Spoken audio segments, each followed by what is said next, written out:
lunes 13 de mayo de 2024. ¿Qué tal, amigos y amigas? Tengan todos y todas un excelente inicio de semana, un excelente lunes, una excelente mañana y por supuesto les deseamos muchos éxitos en cada una de sus actividades. Gracias a quienes prefieren informarse a través de los medios comunitarios que hacemos Corapper. Recuerden que ustedes pueden compartir esta transmisión para que más personas se unan a nuestra comunidad aquí en YouTube.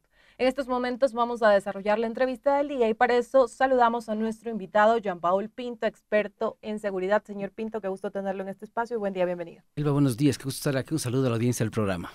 Gracias por acompañarnos. Conversemos un poco sobre las últimas decisiones en materia de seguridad. La Corte Constitucional ha declarado inconstitucional el último estado de excepción decretado por el presidente Daniel Noboa, que recordemos fue solo en ciertas provincias del Ecuador. La decisión se argumenta en que no estaba debidamente fundamentada la configuración de la causal de conflicto armado interno. ¿Cómo ve usted esta decisión de la Corte?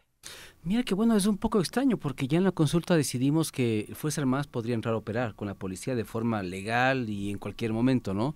Pero regresamos a los mismos, las mismas figuras jurídicas que teníamos en el pasado, como los estados de excepción, y evidentemente parecería como que nos hemos acostumbrado a estas figuras cuando realmente no tienen resultados, no resultados positivos realmente en los últimos tiempos, ¿no? Entonces está justificado esto porque no estamos en capacidad de demostrar por qué queremos insistir en lo mismo cuando hay otras figuras legales que podemos implementar, como el tema ya, como digo, aprobado en la consulta y que podría ser de rápida implementación, ¿no? Inclusive yo te diría que también extraña el por qué no hemos levantado el conflicto interno armado cuando ya deberíamos hacerlo, cuando ya los militares pueden entrar a operar. Pero lo que nos madrugamos es que esto no es tan rápido. Fuerzas Armadas deberá cambiar el tema de la logística, el armamento, la preparación, la doctrina, porque no es cuestión simplemente de que hayamos decidido algo para que ellos entren a operar en las ciudades, en las calles. Tendrán que hacer cambios significativos al interior de Fuerzas Armadas para que comiencen a operar y esto evidentemente tomará un tiempo. Y por eso es lo que justifica, digamos, de alguna forma en que el gobierno nuevamente haya decidido un nuevo estado de excepción. Pero en este caso, la Corte le volvió a llamar la atención al presidente de la República sobre este decreto. Bueno, ha señalado que no argumentó bien, en este caso, la causal de conflicto armado interno. ¿Esto qué nos demuestra? ¿Un uso indebido de esta medida? ¿Que el gobierno desconoce estos temas? ¿También qué cree? Creo que es una mezcla de todo eso. Por un lado el desconocimiento, ¿no es cierto?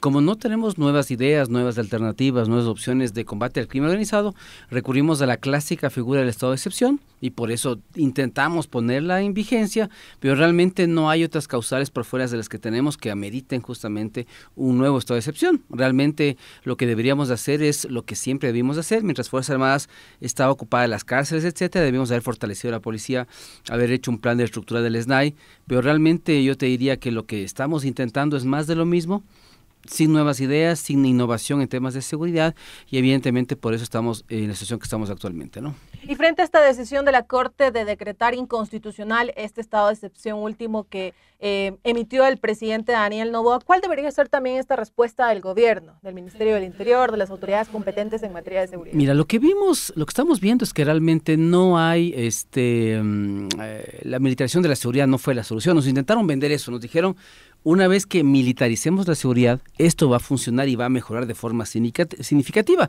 Y estamos frente a episodios de alta violencia, ¿no? En varias ciudades costeras, lo que indica que realmente esa no fue la solución. Entonces, implica que el gobierno no ha hecho lo suficiente para tener un plan de seguridad integral, que es lo que necesitamos, ¿no es cierto? Un plan en el cual converjan sector privado, municipios, ministerios como el de educación, el de inclusión social. Es decir, tenemos que sentar en una mesa no solamente a los actores del sector seguridad, sino actores sociales, de educativos, privados, GATS, de forma a hacer un plan realmente integral y de largo aliento, ¿no? Porque lo que estamos haciendo son medidas parches y como son parches, evidentemente apagamos un incendio, aparece otro incendio, seguimos apagando y así sucesivamente. Entonces, el gran problema es que carecemos mucho de ideas, de alternativas, de opciones, de creatividad, de generación de política pública en seguridad y realmente seguimos intentando soluciones que no han resultado. La militarización tampoco es una opción y como te digo, más allá que los militares hayan tenido un control de cárceles que sí lo tienen, ese tiempo es un tiempo temporal en el cual hay que fortalecer lo que tenemos que fortalecer, a la Policía Nacional, al sistema carcelario, etcétera, el tema de cooperación internacional, el tema de inteligencia. Estamos con un director encargado de inteligencia, mira que no es un tema menor. Y es porque no le hemos dado la importancia al caso, o no entendemos qué significa la inteligencia, y no tenemos cuadros, porque el ministro de Gobierno debería tener su función y el CIES debería tener un director especializado en temas de inteligencia, con experiencia, con trayectoria, pero no es el caso. Entonces, en la situación de seguridad más compleja que tenemos, carecemos de un director titular en los temas de inteligencia, lo cual es bastante grave, ¿no? Y frente a esta decisión de la Corte, ¿cree que tal vez el presidente Daniel Noboa vuelva a tener un intento de otro estado de excepción? Y en este caso, que bueno, ya lo argumente bien, que es lo que ha señalado la Corte Constitucional, que no se había hecho. Es lo que te decía, Alba, no habría razón para otro estado de excepción si ya en la consulta popular aprobamos algo, que también fue aprobado antes en la Asamblea. Y es claro, Fuerzas Armadas tienen que entrar a operar con la Policía Nacional. Entonces no debemos volver a un instrumento que antes sí lo necesitábamos, porque antes no había una figura legal que permitía el ingreso de Fuerzas Armadas en tareas de seguridad interna. Ahora sí existe, ¿no es cierto? Entonces, ¿por qué seguimos intentando con instrumentos cuando ya tenemos otros instrumentos legales como el tema de la consulta que ya facultan a Fuerzas Armadas de entrar a operar en donde sea necesario en apoyo a la Policía Nacional? Deberíamos enfocarnos en implementar el tema aprobado en la consulta. Y frente a este escenario también de los resultados de la consulta popular, en donde ganaron todas las preguntas relacionadas con seguridad, bueno, algunas de estas preguntas deben pasar por la Asamblea Nacional, ¿cómo ha visto también el tema de la agilidad, de agilitar este proceso? Porque en este caso el el Ejecutivo tiene que enviar estos proyectos a la Asamblea Nacional. ¿Qué es lo que se dijo, no? Cuando si había este paso intermedio, ¿por qué hicimos la consulta? Debimos más bien enviar a la Asamblea los proyectos de ley, tratar de hacer una mayoría que deberíamos haber conformado y no deberíamos haber hecho la consulta. Gran parte de las preguntas sobre el sector seguridad tenían que pasar por asamblea y van a pasar. Entonces no requerían de una consulta previa, no era necesario. El tema de Fuerzas Armadas sí era necesario porque después de lo que aprobó la Asamblea había que hacer un referéndum para que el pueblo también se pronuncie y apruebe o no apruebe, que fue lo que se hizo, pero nos vendieron esa idea que realmente al día siguiente de la consulta parecería que la seguridad iba a mejorar.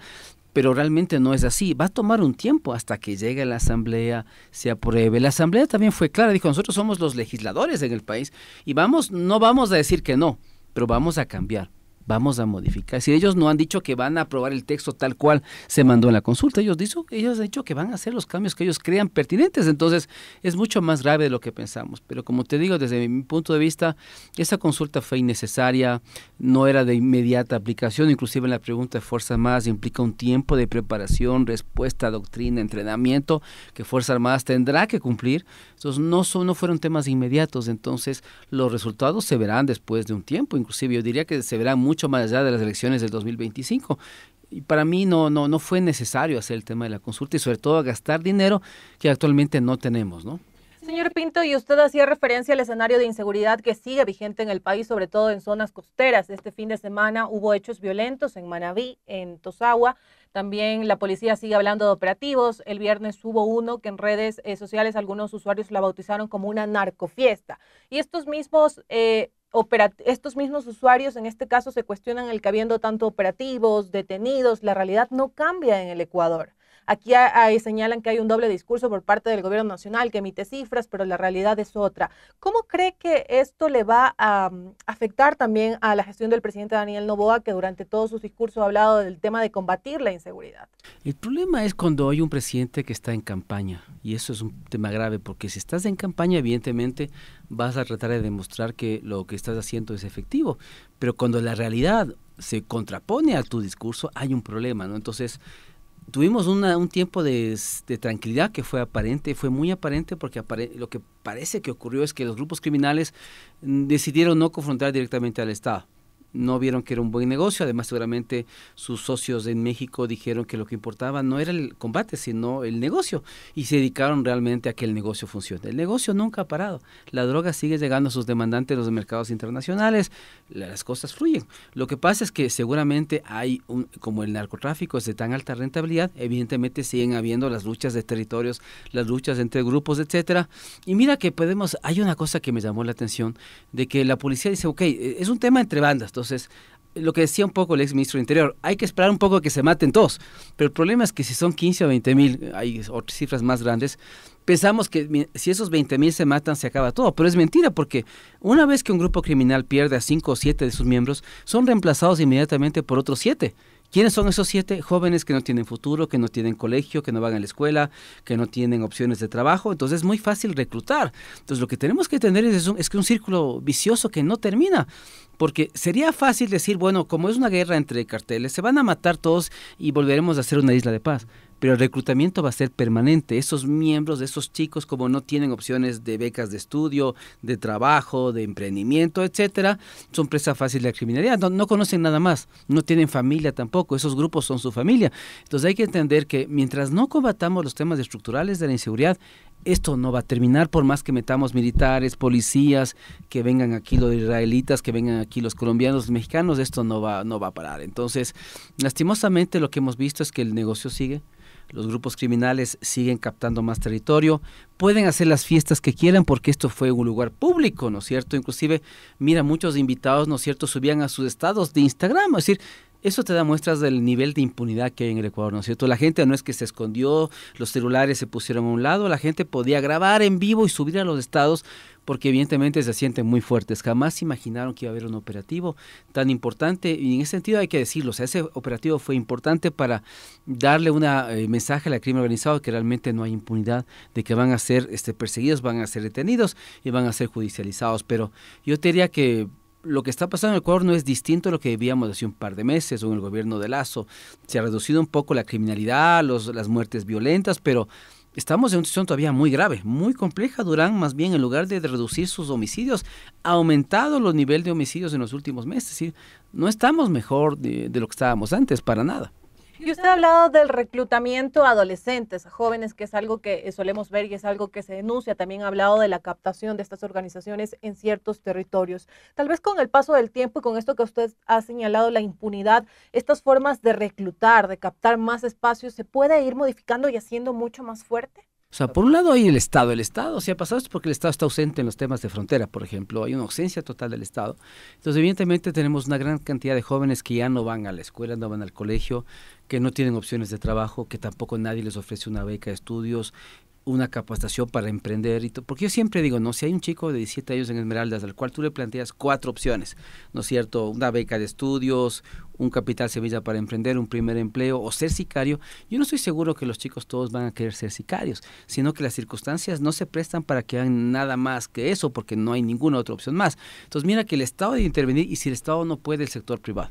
Tenemos que hacer que el sector privado, y es una cosa que he venido trabajando en los últimos meses, implemente proyectos justamente para la generación de empleos en las zonas más vulnerables, espacios, ¿no es cierto?, donde los jóvenes pueden tener becas para que puedan estudiar.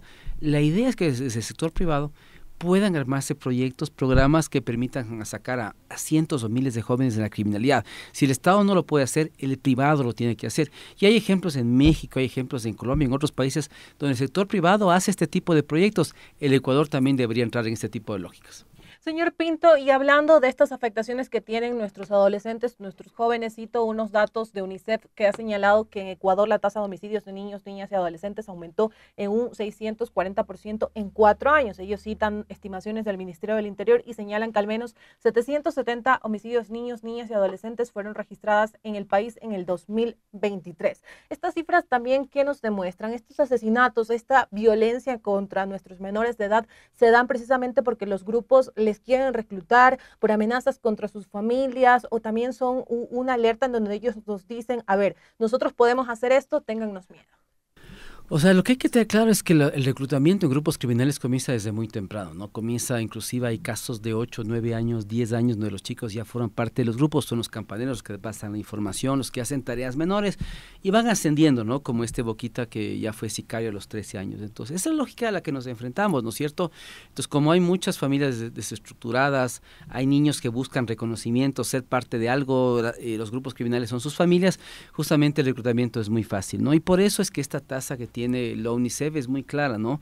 Realmente muchas muertes de niños que son parte ya de los grupos criminales y además también muchas muertes colaterales, porque cuando hay estas guerras, estos combates, estas masacres, porque ahora realmente lo que tenemos en el Ecuador no son 1 o 2 muertos, sino son 6, 7, 10 muertos, como sucedía en México en el 2010, grandes matanzas.